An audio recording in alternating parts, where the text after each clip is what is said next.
জিন ও শয়তান জগৎ। জিন জগৎ একটি পৃথক জগৎ। সে জগৎ মনুষ্য জগৎ ও ফিরিস্তা জগৎ থেকে ভিন্ন। তবে জিন ও ইনসানের মধ্যে কিছু বিষয়ে সাদৃশ্য আছে, যেমন জ্ঞান, বুদ্ধি ও ভালো মন্দ নির্বাচন করে চলার ক্ষমতা ইত্যাদি। অবশ্য বহু বিষয়ে জিন মানুষ থেকে পৃথক। সবচেয়ে বড় পার্থক্য হল, মানুষের সৃষ্টি উপাদান জিনের সৃষ্টি উপাদান থেকে সম্পূর্ণ বিপরীত। জিনকে জিন কেন বলা হয়? আরবিতে জিন্নু মানে আড়াল, অন্তরাল, পর্দা, গোপন ইত্যাদি। যেহেতু জিন জাতি মানুষের চক্ষুর অন্তরালে গোপন বা অদৃশ্য থাকে, তাই তাদেরকে জিন বলা হয়। একই কারণে ভ্রূণকে জানিন বলা হয়, যেহেতু তা থাকে তিনটি পর্দার আড়ালে।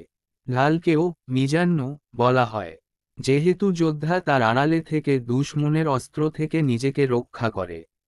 জিন মানুষের চোখে অদৃশ্য থাকে, সে কথা কুরআনে বলা হয়েছে।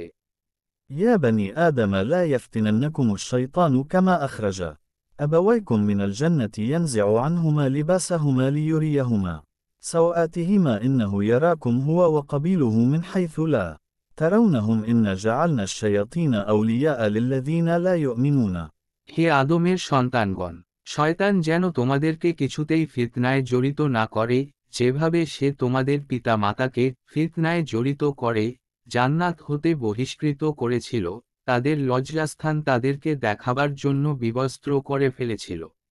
নিশ্চয়ই সে নিজে এবং তার দলবল তোমাদেরকে এমন স্থান হতে দেখে থাকে যে তোমরা তাদেরকে দেখতেও পাও না। যারা বিশ্বাস করে না, শয়তানকে আমি তাদের অভিভাবক বন্ধু করেছি।